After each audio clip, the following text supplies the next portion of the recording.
today's speaker we're very pumped about. A lot of our work is in the organic space. If you caught us back in April, we talked about social.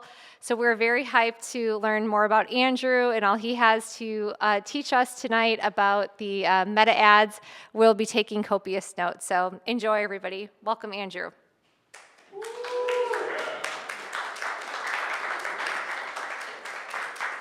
All right, sweet. Hey, thank you. Jeez Louise. All right, awesome. Well, thank you. First of all, thank you to all of you for coming. It is not a small deal to come to a thing, to get out of the house, to show up, to commit to coming to something that's professional development related in the evening. So I appreciate it. It's very kind of you, so thank you. So we're going to talk about meta ads today. Before we get started, I just want to point out my director of operations, Shane, who's one of my greatest friends in life, is here. And actually one of our members of our group, of our founders group, which I'll talk about, Brett, is here from Portland, interestingly enough, and was here taking care of his father. So you're a good guy, Brett. Thank you for being here. Yeah, so that's good. So we're just going to start off. We're going to talk about what's working on paid social and what's not. I'm going to give you a little bit of context about who I am. Another big thing to say is that I do have a lot of hand motions that I use, so I'm sorry. I also walk a lot, so if you have motion sickness, just like a little bit of a warning there. So I do want to say right off the bat that I am a Packers shareholder, so just want you to know I'm not just some guy coming in. All right, I grew up in Menominee, the one by Eau Claire, not the other one. And I grew up outside of the country up there, and little bit of background on what we're doing. But actually, before I even get into that, I actually got my start in paid social when Facebook ads was invented.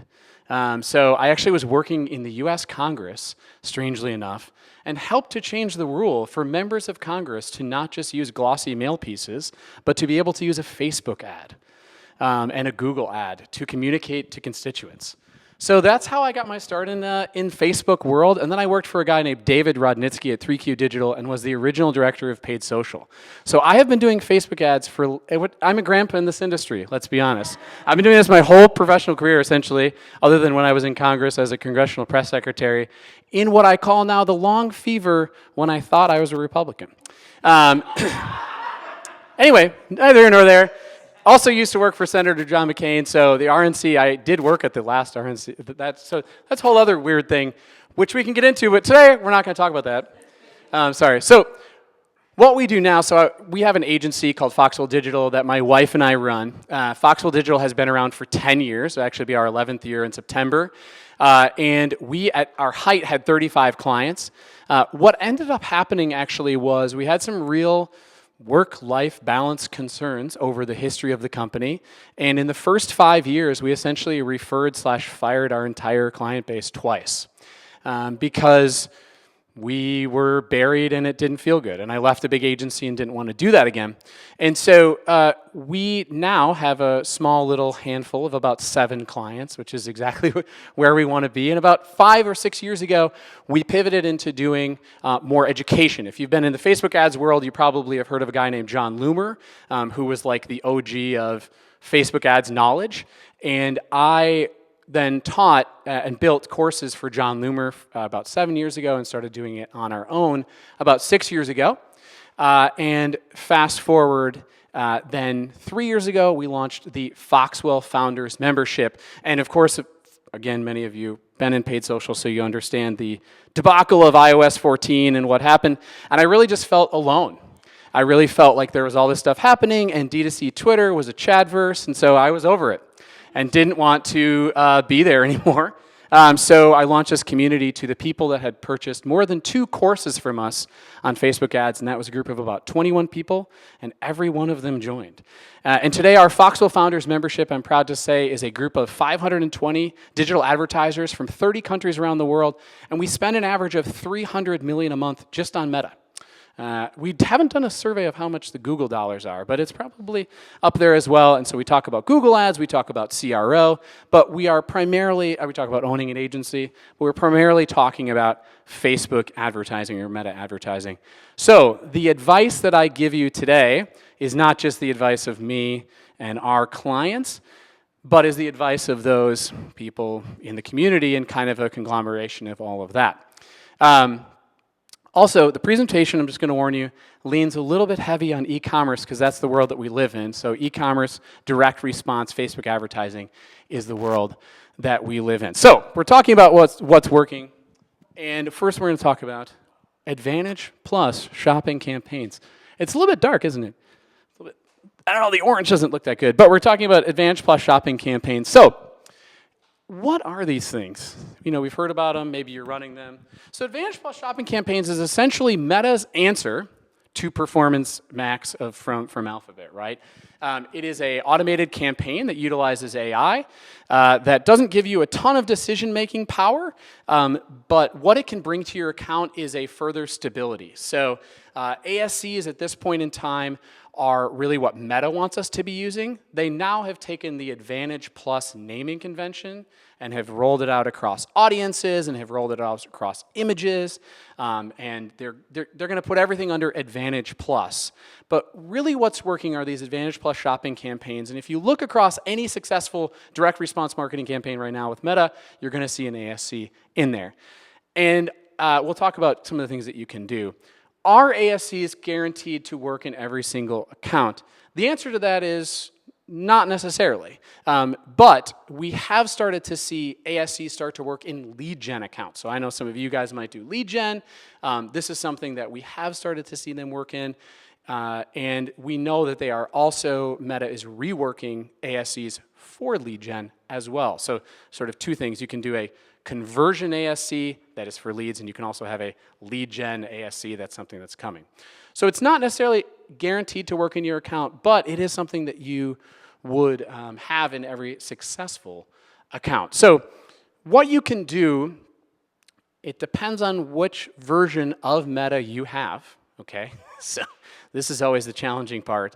But the previous version of ASCs was that you could cap the percentage of people that were in your previous customers within your customer base that would see an ad, okay? So you can change that percentage of 0 to 100 of how many people would see that particular ad if they had been in your campaign. So if you're prospecting, obviously you're looking for brand new customers, you'd set that at like 0 or 10% or something like this, right?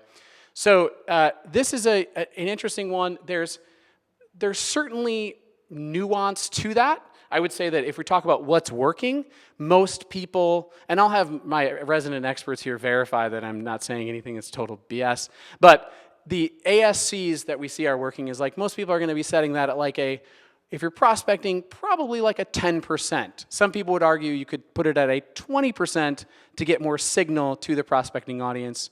But your thoughts on that? Anything? Maybe a little bit lower? And going lower? Okay, yeah. So Shane's been my director of operations for 8 years and is always there to correct me, which is good. So we can cap that, and you can talk about that, but that's something that you'd want to just think about. Basically, what we have now within ASC is with what they're calling engaged audiences, and some of you may have seen this where they've gotten rid of the percentage, and now they ask you to put in your engaged audiences. So this is an example on the left of like what you'd want to put in your engaged audiences. So you're not letting you set the percentage anymore. It's like a 180-day look back of the pixel. It would be your email list. It would be your SMS subscribers, viewed content, things like that. This is a quote from one of the people that are chief ad buyer at Foxwell Digital. For some of my smaller brands, I had a website custom audience, 180-day, including existing customer audience, and since engaged audience is available, I've updated the existing customer audiences to remove that now. So anyway, all this is to say, first of all, we just went right into the deep end, right? Like we didn't even give any intro. We're just right there. So the reason I mention this is there's a ton of nuance to this.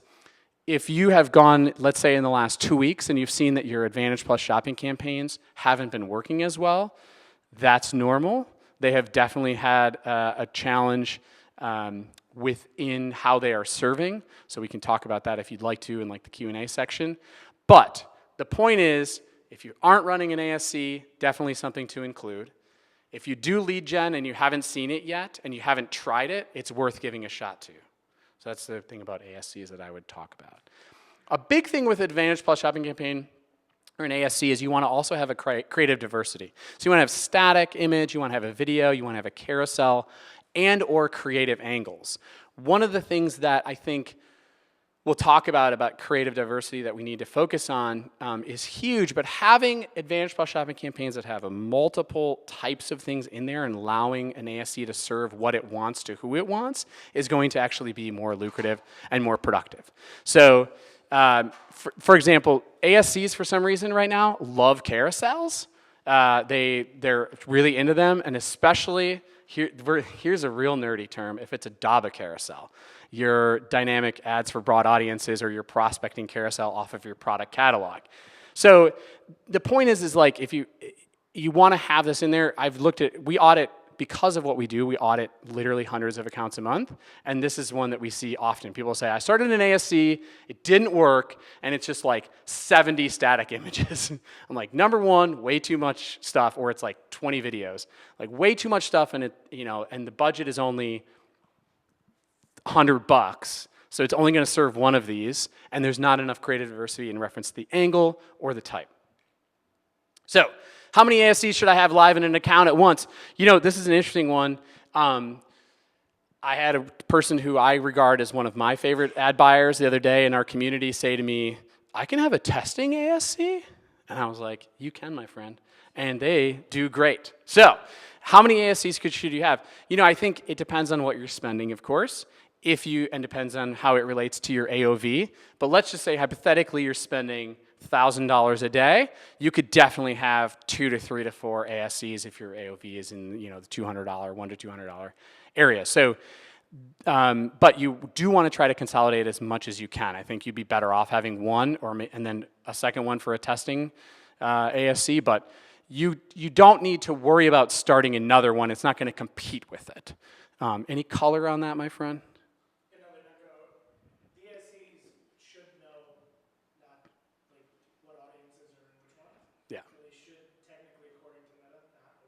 Yeah, yeah. That's the word. Yeah, I really should give him a mic too, because we did this together. So creative variety is a huge one. This is like the Also, let us just give a shout out to all of us that are out there talking to clients and being like, "Your creative is terrible," okay? Because we all effing deal with it all the time. And even the biggest brands in the world, you're like, how do you not have anything but this? How? I don't understand. So creative variety is really something that I wish we could tell more people and explain to them more clearly.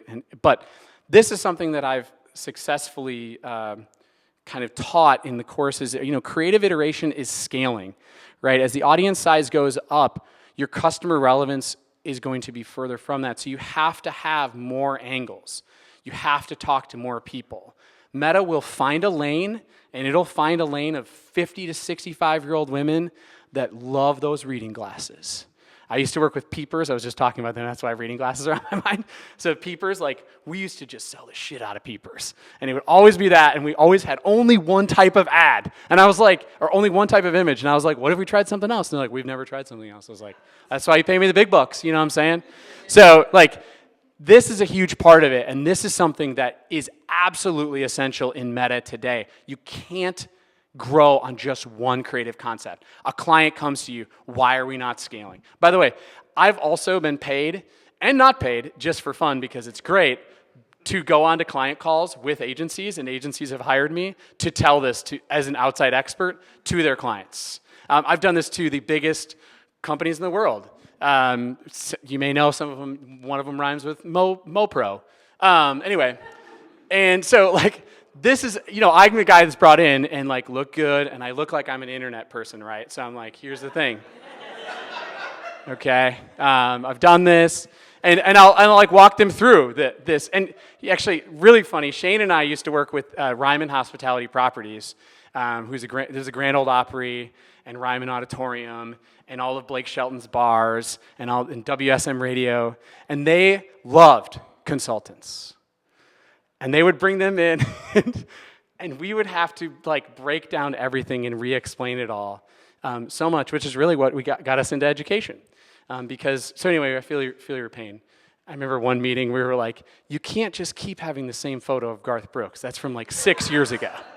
It's from like, and also they'd be like, did you hear that new album? And I was like, we don't listen to country. Shane used to be a radio DJ in Janesville, actually. So that's a whole other can of worms. But anyway, so let's talk about creative diversity. This is a thing that actually I've walked through with a lot of people, a lot of clients, a lot of agencies that they've taken and stolen from us and then taught to their clients, which is great, which is thinking about it as through these stages. Problem unaware is the first one, okay? The biggest audience, they don't know that they have an issue. So you have to think about this in reference to like creative hooks and angles. The most education needed in terms of what you're doing, what the issue is, highest CAC, lower return, and crucial for growth, right? So these are examples of like problems unaware. Did you know this? Do you know this? And we've seen this kind of stuff, right? If you're on the internet, this is what you do. But in order to be successfully scaling today, we have to think about this stuff. So problem unaware is the first one. Problem solution aware, 2 stages that go hand in hand. Medium-sized audience, they know there is a solution to their problem, but they're unaware of the product. And so this is like, in my opinion, JavaSock, if you've ever seen their ads, who our main ad buyer, Courtney, she's runs JavaSock stuff. They are kings of this. I mean, they sell like a $7 thing that holds onto your iced coffee. And they've been able to scale in this environment, which we know is not a small feat. And so, they go through all of these issues that you would have with a wet iced coffee. It's a very niche issue, really, and have been able to go through this. So the problem solution aware, they're like, yeah, that bugs me. An example of this recently that I bought is I carry around, just like every frickin' millennial, one of these obnoxiously large water bottles, and it never fits in my cup holder. And so I saw this ad that it's like rolling across the floor. I'm like, yeah, I have that issue. And then I bought it, and of course I used it for like 3 weeks, and then it wasn't good, and I threw it away. Well, I recycled it because it was plastic, so okay, I'm not a hater, all right? So anyway, so problem solution aware, it's like I saw an ad for ceiling fan filters. You read that, right? So it's an interesting way to start to think about this. So we go from problem unaware, we go to problem solution aware, and then we go into things like product aware. So they know earth runners, you're showing off product imagery, you're giving them a discount code, and this is a very product-centric thing. You're not trying to convince people to go outside and use shoes that are like made of 3 laces or whatever these things are. There's a guy I know that owns these, and I'd never have liked him, to be honest. And so that's, yeah. I'm not gonna. His name's Jason. It doesn't, neither here nor there. Anyway, but this is a product aware, right? They're aware of this. And then the brand aware, obviously they know you and you're trying to win them back. So you're doing a lot of things where you're trying to up the loyalty, you're trying to bring back repeat purchasers, okay? So that is the kind of stuff that we want to start to think about with meta ads, right? So let's just recap. We're talking about ASCs. We're talking about Advantage Plus shopping campaigns. We're talking about going through and creating ads from problem unaware to solution aware, potentially, to product aware. And this is how you start to build out your campaigns in terms of creative diversity and in terms of making things more profitable. Now, what you should test. So this is a really interesting one because testing, I'm preaching to the choir here because we're all digital marketing people, and clients are like, well, I want to test that. And you're like, that sounds great. But you have to always say, like, what are you trying to measure with this test, right? And like, what are you wanting to learn? And with paid social, there are, with Meta specifically, right, there's a lot of ways that you can test things. And then there are things officially from Meta that you can test. And that are like the A/B testing module, or there's all this stuff that Meta has. It's like, oh, you should test it through this way, which usually aren't very good. So you have to just consider, what are you wanting to learn? Are you wanting to learn what Meta thinks is good? Are you trying to understand a creative angle? Most of the times, what we're trying to do when we're testing is we're trying to see, do these new ads resonate? That's obviously the biggest one. So if we're doing that, let's talk about testing success. I'm glad I said that properly. When I was in high school, I was a senior in high school. The high school wrestling coach, they went to Madison. 2 state wrestlers won. okay, from our high school, which is a big deal in Menominee. And came back, and the high school wrestling coach got up in front of the whole high school, and he said, we had a lot of success in Madison. And obviously it was a gym rally because they won state, because we never won anything. And we were like freaking out because he said sex for the whole school. Anyway, so testing success. So pick a king KPI, such as conversions for non-creative testing, right? So the king KPI, you talk about, people are like, well, what's the ROAS? What's the amount of conversions that we have, which is great. But you want to also consider soft metrics, which we'll go through here. So you want to kind of be looking at both of these things when you're determining success.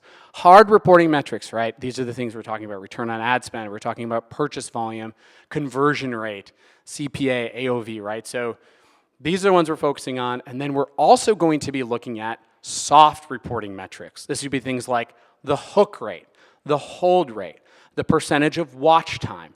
This would be things like the click quality and the total social proof, okay? So these can be early indicators of success later on, right?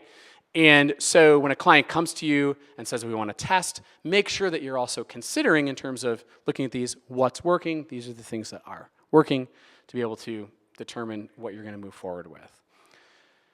You also want multiple routes in.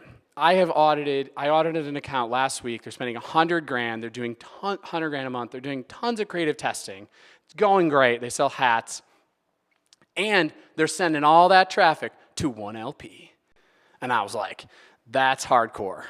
You must really like that LP, that landing page, because why are you not trying a listicle? Why are you not trying some sort of advertorial, right? Having diversity within that too is huge. And obviously this can get really complicated, but you want to try multiple routes in. One way you can take a creative, or a successful creative that's done well, and just try it with a new landing page. That's another way to keep it going. You're gonna have to rebuild the social proof on it, of course, but it's gonna be worth it. Anything to say? You're looking at me with attentive eyes. Okay, I'm just making sure I'm not saying anything that's off in your mind here. So let's talk about a structure that I would say, generally speaking, we would like. Creative testing, ad set budget optimization. You could also put an ASC in here, but probably ad set budget optimization is what you'd go for. For those of you that aren't like a 10,000 level nerd like me, ad set budget optimization is where you set the budget at the ad set level, versus a campaign budget optimization campaign where you set the budget at the campaign. So you'd say like 10% of daily spend to creative testing. People say, how much you want to spend on creative testing? Oh, about 10% is good. Focus on testing one variable per ad set. A potential structure, you'd have also then an ASC campaign. So you'd have 40% of spend, maybe 5 ads in there. We're talking about, let's talk about $1,000 a day daily budget example. Cycling in new creatives, if the frequency is 2.5 over 7 days, and there's a degradation in performance. Maybe on here you have a cost cap or a bid cap, with a bid modifier. We're going to talk about this. If you've been on D2C Twitter, we love to debate if you're going to put a cap on that. So campaign number 2 would be a manual or a lowest cost bid. So this is just an auto bid, 30% of daily spend, top 2 to 3 audiences. Could be in an ABO or a CBO. So you get to determine that, but that would probably be a good one. Top of funnel, you do like a lookalike stack.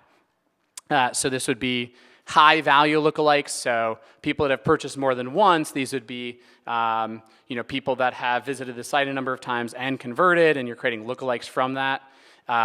Broad or interests. So you don't have to have a lookalike in here. Sometimes lookalikes really aren't working anymore. They really don't work as well as they used to, which we'll talk about in a little bit. But another big one is having broad, which is just 18 to 65 in whatever country you're targeting or whatever groups of countries you're targeting, or interests. So these would be things like, obviously, adjacent to what you're trying to target. Could be competitors like that. They are, by the way, I don't know if anybody read this, but they're removing detailed targeting. So you're not going to be able to do the and targeting anymore. So if you have and targeting running, like you're trying to target people who like coffee and beer, it'll automatically just lump them into one. I forget when the date is. It's like it probably is going to be in Q4, and then it'll all break everything. It's probably when it's going to happen. But anyway, just FYI. Campaign 4, you'll have a remarketing DPA, so a little spot spend in there, 5% of daily spend. And remarketing DPA is a dynamic product ad, right? It's pulling from your catalog. Somebody goes and looks at an image or looks at a product, and they see that in the particular dynamic product ad. Dynamic product ads used to take up a lot more spend. They are still relevant for people in e-commerce, and they are especially good if you can customize your DPA. There's two main vendors that do this. There's Socio and Marpipe. Probably Meta will have this soon enough to be, I mean, they kind of have some stuff that you can do, but it doesn't look very good. But if you have a customized catalog on your DPA, it generally will work really well. Another thing that's really interesting, just like as a general for your information about DPAs and catalogs can be used in a really interesting way, even if you're not in e-commerce, okay? So developers in the room are gonna hate me for talking about this. But let's say you have someone that sells like educational products or something, and they go and view multiple educational products that you're selling, you could pixel each of those and then create a dynamic product ad that would show images for those particular educational materials. It doesn't have to just be a physical product. So this stuff does work for lead gen as well, and it's not used very often. And the people that use this in that way are very successful. So it's kind of an interesting way that maybe if you're like, you know what, this Andrew guy is all e-commerce. I didn't understand any of that crap he talked about.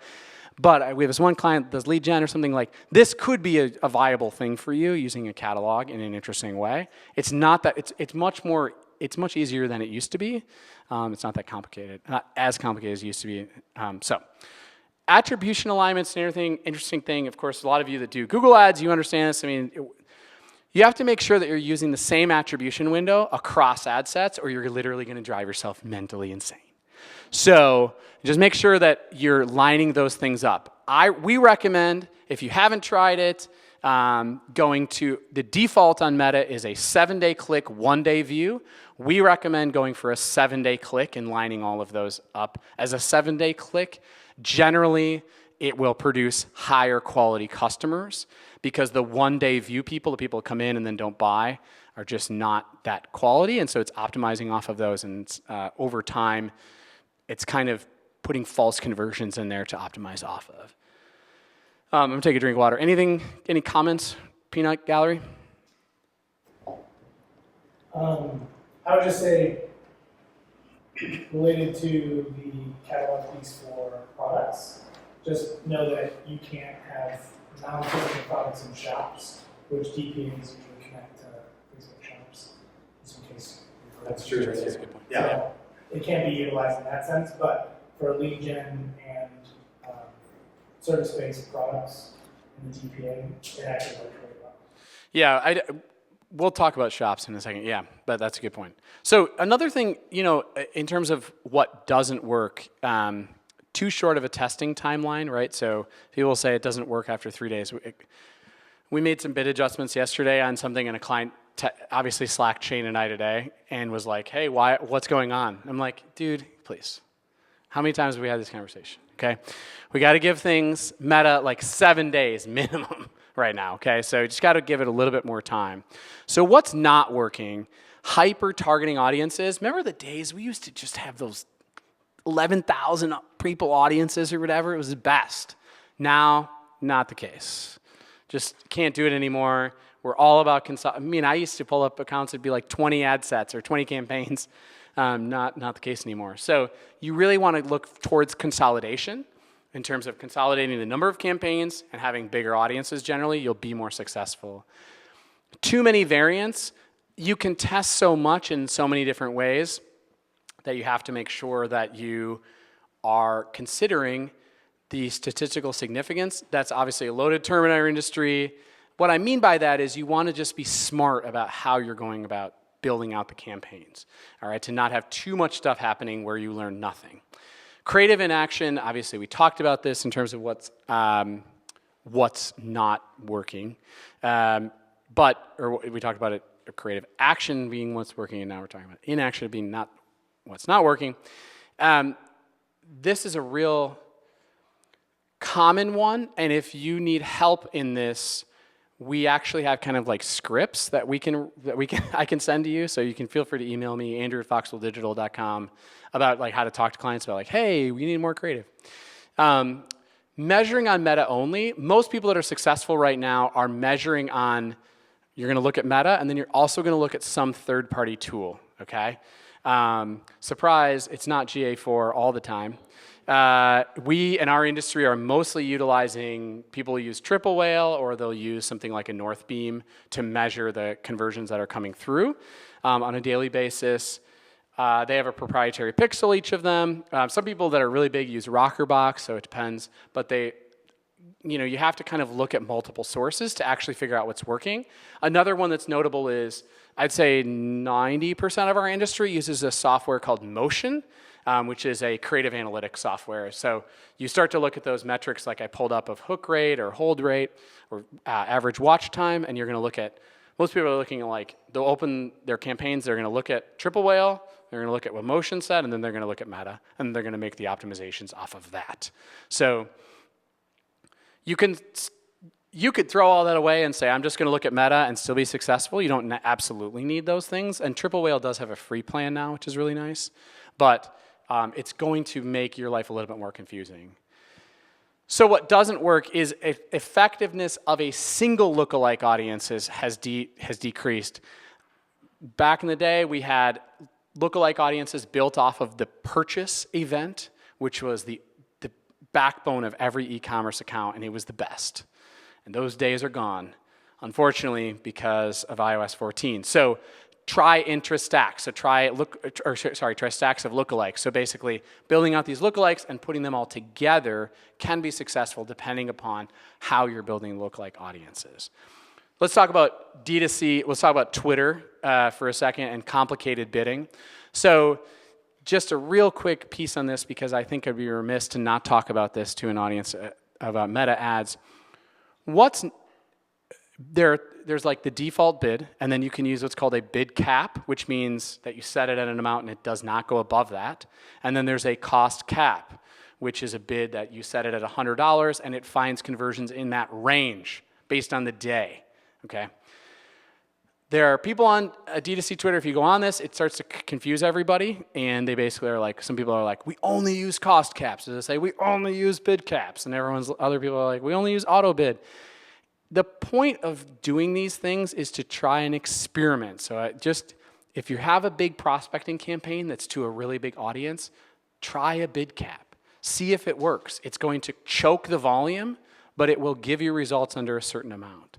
It doesn't have to be one way. It's not black or white. You don't have to have a whole account on cost cap or bid cap, which is something that is, if you've done meta ads or you're starting to do meta ads and you're starting to dive into this more, you'll come across this stuff and you'll be like, oh, that's what he was talking about, because it gets really confusing. So just be kind to yourself on that. No, it's not the only way.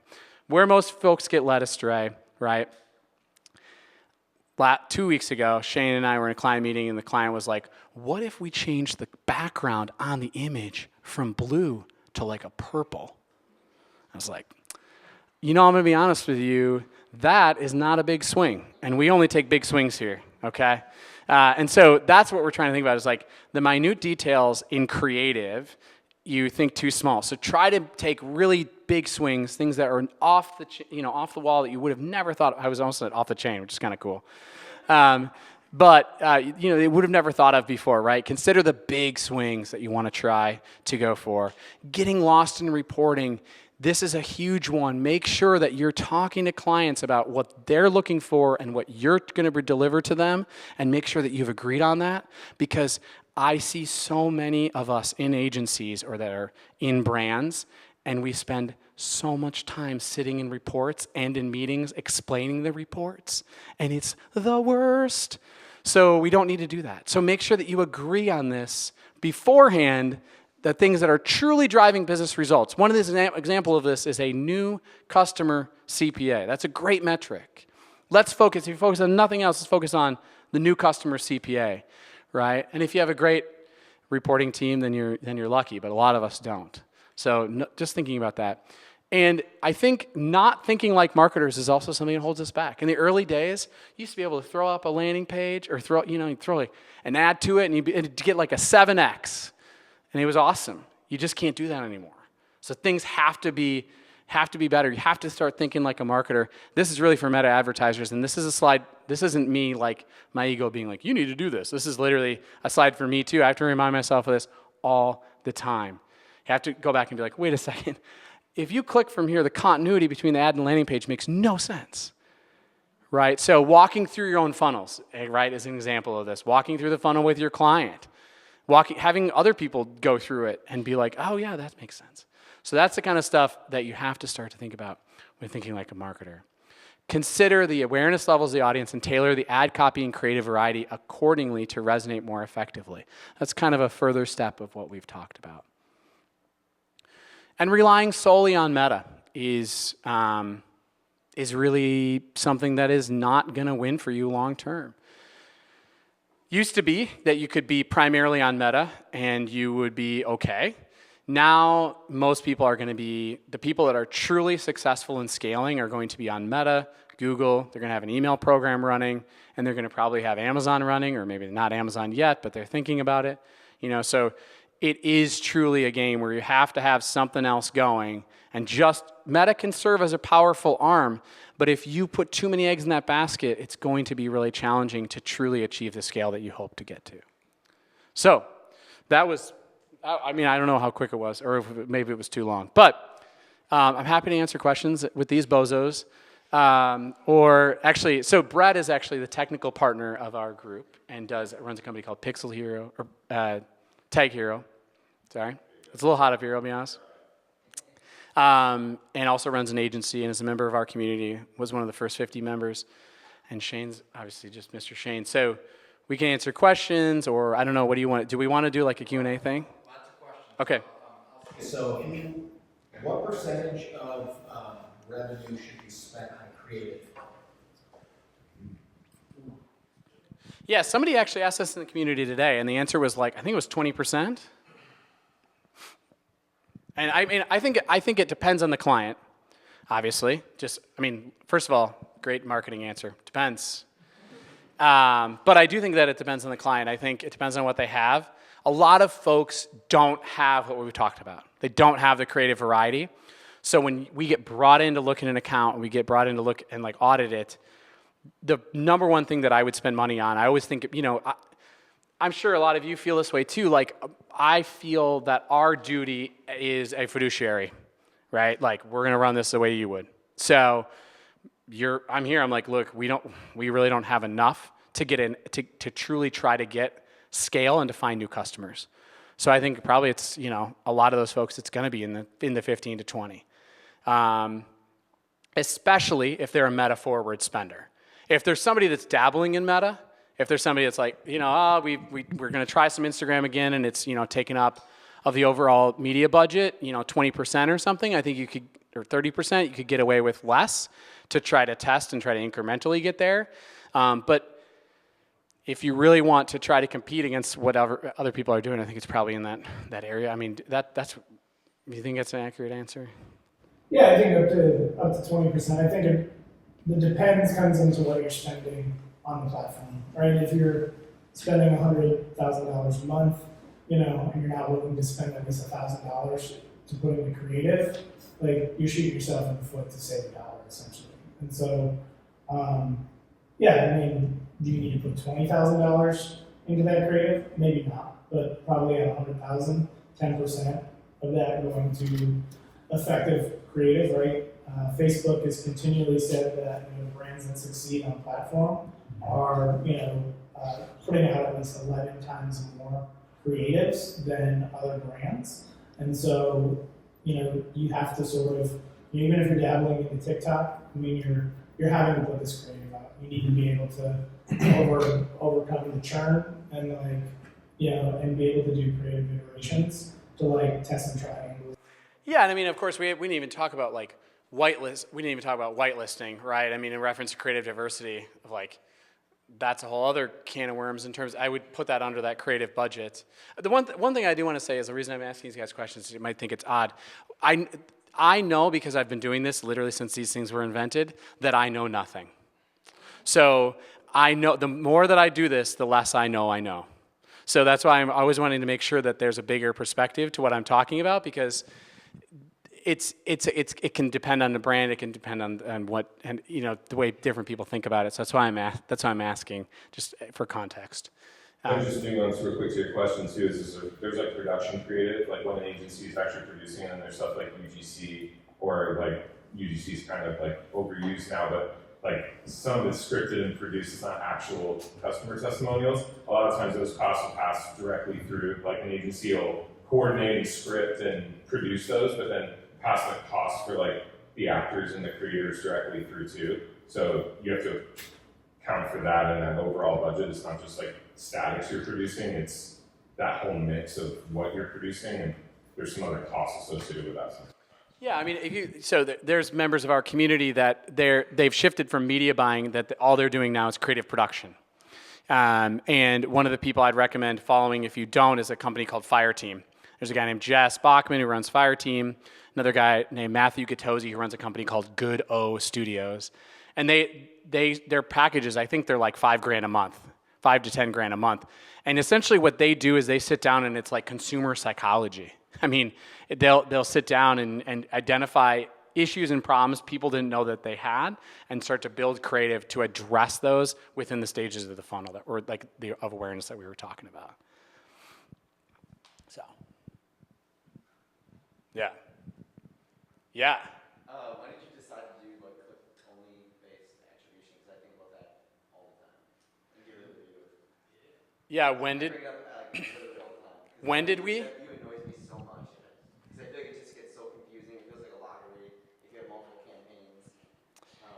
Yeah, I mean, the whole life cycle would take me like an hour to answer that question. Yeah. The simple answer is that I don't think I'll just keep speaking this. Maybe it's recorded. So do I need the mic or not at all? You don't need the mic. Okay, I just didn't know if it was like being recorded. I'll just because I'm not doing stand up really. But that'd be fun though. But the full answer, honestly, is when iOS 14 came out and they started to do estimated conversions. Right. That was like the first muddying of the waters. And I do a ton of consulting with Wall Street, with big banks and with investment firms. And that was a real concern of theirs. And I was like, they're going to have to change this.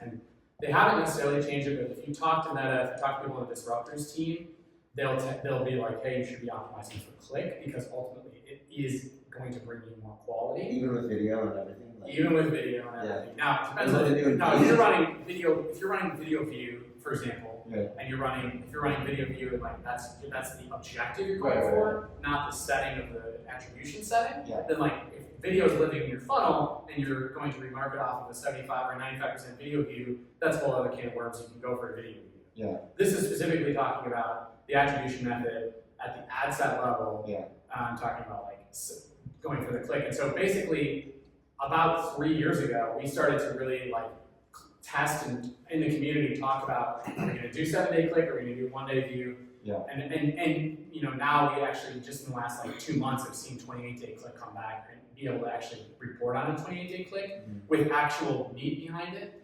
And essentially what will happen is that clients get real wigged out because the views will drop and it'll make everything look like crap, and then over the next Or looking at your reports month over month, year over year, you're like, oh, it's down by 70%. Right. And so you really like to make the case. I mean, people do this differently, but to make the case, we started looking at essentially quality of time based on UTMs, and we're going and like looking at how much time people are spending once we made the change to a click, Yeah. and then looking at the conversion and looking at the cohorts of customers over the period of which we did that versus when we did not. You said cohorts like triple it, or what do you?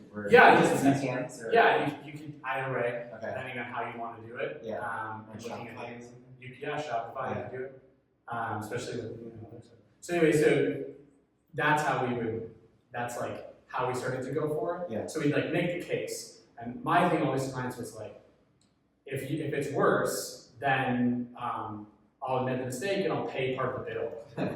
Because I always was like, once we saw it work once, I was like, $20,000 one client. yeah, that's like I know it'll bring me a better customer if they allow us to trust us. So what else would you like to say? Yeah, I have a note on that. So like, it can be hard when you take on a client. We took on a fairly large client not that long ago, and they were on still like they had 1-day view attribution, Right. that just gets messy because if you're doing other channels like email and SMS, More revenue. they than could what- convert off that. Yeah. They could convert off that channel, see your ad, and Facebook's gonna take credit for that ad Yeah. because you saw your ad that day. You didn't click on the ad, you didn't take action, but they're still getting attributed, so it can be a little messy. It can be an interesting tactical conversation with a client when you Yeah. tell them that their results are essentially bullshit that they've been excited about because like 60% of their conversions are viewed through and are likely being driven by other channels. Totally. So there's a client management aspect to that. I'm a staunch advocate of the 7-day click only. I like it too, yeah. I look at it, you know, even Yeah, when I used to, I still look comparison. at it, yeah. I'd optimize for it too, because then it might be a challenge at the very beginning, but I'm a big advocate of ripping off that Band-Aid and getting them onto that, because that's going to be your more true incremental customer that you're delivering on the channel. Yeah. And then if Not worried you're about losing including customers that- conversions that could be being driven by other channels, Yeah. then that is taken care of. And this goes, I mean, it falls under the category of having hard time conversations about Yeah. like, I feel that I'm a fiduciary, what you're hiring me to do, Yeah. and I believe that this will be better for you long term, and I'm gonna tell you that your last agency didn't tell you this, Yeah. and I'm gonna be the person that tells you this. And I'm not afraid And of I the also- conversation, it's just like, is it gonna give me better results? So I like that you're saying Yeah, this. yeah, Like, yeah. I What mean, about the like, people that watch the this is video and like- they go buy, you know, that does happen too. Just tell Yes. them you're okay half the bill if you're Yeah, I mean, That's this an is issue. like, we had like a whole discussion on this, and this is like, not just in the United States, this is in the United Kingdom, this is in Yeah. Australia, New Zealand, like, it has been proven that a 7-day click will bring a more quality customer across the base. That Now, totally makes is sense. that gonna be the case long term? I mean, that is, who knows, it's like, it is now, it has been for like a year Have and you a messed half. with engaged view on Meta? Like, I know that's like the 10-second view versus like just the, you know, impression-based view. I know I've seen that. Oh, like in terms of audience building and stuff, Well, just like, I think in there's terms like, of measurement. I thought there was like a new attribution feature in there where you can like turn on engagement as soon as some of my assets. Maybe it changed already, but you can do it on, you know, Google as well. So There's a new one called Engage. Yeah. We haven't really. Yeah, I haven't. it's just like a little bit better than a view, but it's still, you know, somebody watches at least 10 seconds to your video versus like an impression. So I thought about turning view off and turning that on at least, but that still doesn't, that's not the full Band-Aid, you know? I'd say if Meta's suggesting it, it's new, it'd take you like 6 months. Yeah, And okay. then email me and be like, wait. Yeah, okay. By the way, I didn't mention it. If anybody wants to join the community, give me $100 off. Yeah. So you can email me at andrew@foxwelldigital.com. Having you discounts. So you know, not to be too salesy, but it's it's a thing. If you do meta ads and you feel alone, you should join our community because we have calls all the time. It is a true community. We have 6 events around the world every year. Our main event in Amsterdam with 60 people here in the end of August.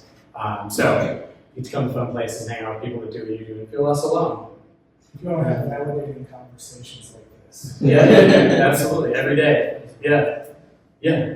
Well, I know questions, sometimes we won't want to ask questions out loud either. So I'm hanging.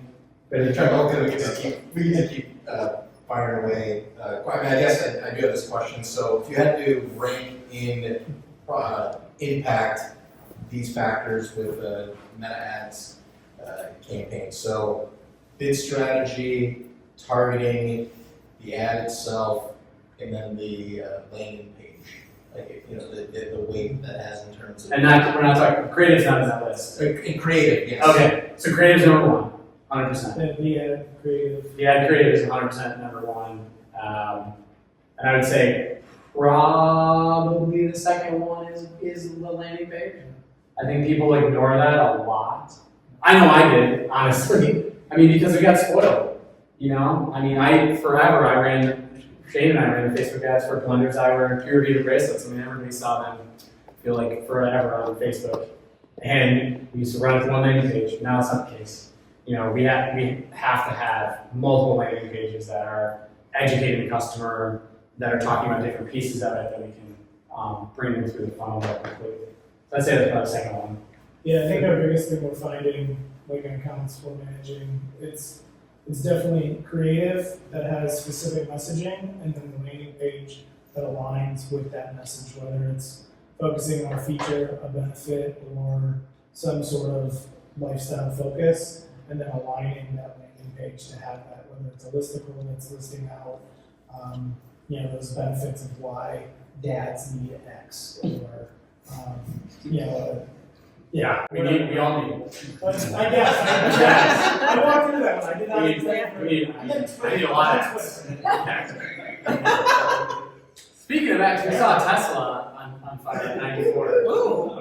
Cybertruck or No, just a car. I was like, that's like. no? Cybertruck, that's a viral moment. We have a Cybertruck like living in the parking structure over here. Well, he like has been in and out, so I think he Gotcha. works around here. Interesting. Yeah, If you're on- I live in Santa Barbara, California most of the year, and there was so many Cybertrucks around, and it was weird. It's still notable around here. Yeah, it's like a liger around here. Yeah. Like I saw a guy like taking a video of it in a parking structure. So it's- Nice.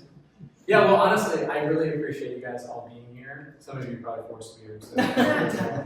But I really do appreciate it. And if there's things that I can do, even if you don't want to join the community or whatever, but use me as a resource. I'm not going to stop doing Facebook and Meta advertising, and I'm happy to help in any way that I can. Thank you.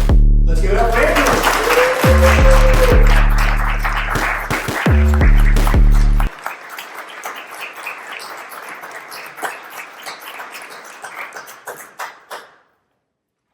All right, pick our beer that we have here and hang out. Come on.